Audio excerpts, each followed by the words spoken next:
За сайн байцгаана. Энэ орой мэндийг хүргэе. За эхлэх хүлээвтэй хүрэлцээсэн та бүхэндээ баярлалаа. За өнөөдөр миний сонгосон сэдв бол зорилго гэдэг сэдвийг сонгосон байгаа. За энэ сэдвийг яагаад сонгосон бэ гэхээр саяхан би номын хилцүүлгийн клубтаа очиод бид нэг сэдлийн тухай ярьсан. Тэгээ сэдэл одоо зорилго юм уу, сэдэл юм уу гэж ярьж хагаад зөвлөлтөө нөгөө сэдэл маань өөрөө ямар одоо сэдэлтэй аливаа зүйлд оролцож байгаа шалтгаалаа тухайн хүнээс хичээл зүтгэл төр тухайн оны бат ухамсар ажилтсан байна гэдэг ерхий зүй тогтлыг ойлгочоод дараа нь ингээд би зорилгын тухай нэлээд удаан бодлоо. Тэгээд ер нь зорилго гэж юу юм бэ?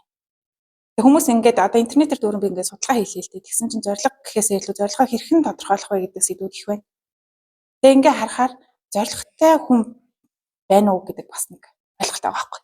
Миний таньж мэддэг уулзсан хүмүүс бол яг ингээд тийм утга учиртай зорилгоо тодорхойлсон хүн ховор байгаа юм шиг санагдаж байгаа байхгүй.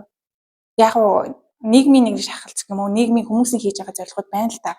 Гой биетэй болох, англи хэл сурах, манлайлагч байх, удирдагч байх, ээж байх, эхнэр байх гэдэг ийм зорилгод байна. Тэгээ яг тэр нь яг ингээ утга учиртай юу гэж асуухаар үгүй ч юм шиг санагдаад байгаа байхгүй юу. Тэгээд нөгөө нэг ямар зорилго манд биелээд байна гэж ажигласан чинь миний чин сэтгэлээсээ тухайн зорилгыг би биелүүлэхийг хүсэж гинэ гэдэг хүсэлтээр суурилж байгаа байхгүй юу.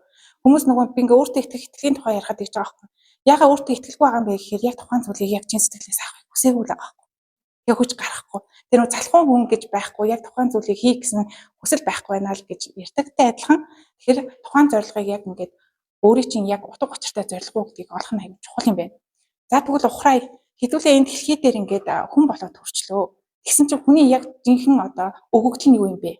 За шавж амьтад бол одоо байгалийн одоо тоосыг хүртэн одоо муу амьтдыг иддэг одоо чон гэхэд сүргээс нь илүү муу одоо чадваргүй байгаа амьтдыг олж иддэг ч юм уу тийм тодорхой өгөгдөлтэй төрд юм байна.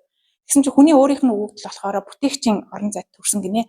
Тэрний юу вэ гэхээр бид нар мод ургуулж чадна, жимс ургуулж чадна, урмал ногоо ургуулж чадна. За сайн ярих юм бол хүн бий болгож гин. За мал амьтныг бас өсөж үржүүлж чадчихээн ингээд нийлүүлээ дахиад ингээд бий болгох тийм бүтээгчийн орон зайд төрсөн юм байна.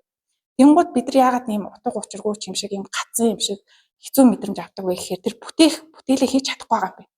Яг энэ дэлхий оршихуйд одоо бид нар ямар нэгэн байдлаар тэнцвэрийг хадгалах гэж ирсэн. Тэр тэнцвэрт одоо ингээ бүтээл туслах тэмнэх үүргээ биелүүлж чадахгүй болохоор бид нар ингээ утга учиргүй хам санагддаг юм байна. За ийм учраас тухайн зорилгыг бол заавал өөрийнхөө жинхэнэ чин хүсэл дээр тулгуур тавих хэрэгтэй юм байна. Мэдээж тэгээд тавьсан тохиолдолд зорилго гэдэг зүйл маань биелэх гарцааг болж байгаа. Чамтах шалтгаан байхгүй, ухрах шалтгаан байхгүй. Энэ зүйл хүмүүст хэрэгтэй шүү, энэ зүйл маань энэ дэлхийд хэрэгтэй шүү гэдэг зүйлээ гаргачих юм бол дараа нь зорилгоо хэрхэн биелүүлэх вэ гэж яриа сууж байгаа. Хэрэгтэй юм байна гэдэг ойлголтыг ойлгосон юм аа. За ингээ анхаарал тавьсанд баярлалаа. Тэгээ өөрийнхөө чин хүслээс ундарсан тэр зорилгоо биелүүлээсээ аж аргалтай амьдраасаа гэж хүсэж байна.